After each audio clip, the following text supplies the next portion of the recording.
ছাত্রলীগের সাবেক নেতা এবং কর্মী হিসাবে কথা বলে যাই।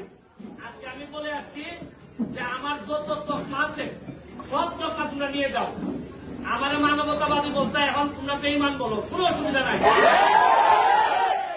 শেষ বিন্দু পর্যন্ত আমি বঙ্গবন্ধু কন্যা জননেত্রী শেখ হাসিনার সাথে আছি এবং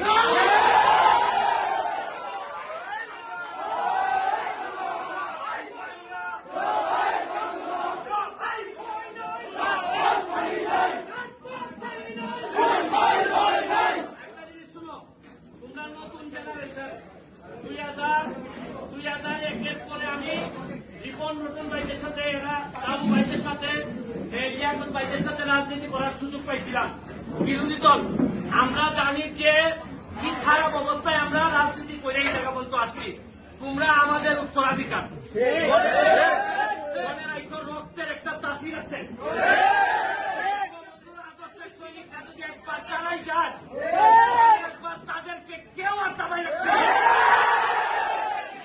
আমার ছোট ছোট ছাত্রদেরকে এরা মাথা ব্রেন ওয়াশ করছে, জানে না কাদের যুদ্ধ করতেছে। আজকে যদি এরা ক্ষমতা দেখে পতন করতে পারে, কালকে এদেরকে রাখতে পারে ভালাই রাখবে, জামাত শিবির ক্ষমতা নিবে। এরা জানেই না এরা কিসের জন্য যুদ্ধ করতেছে, এরা জানেই না।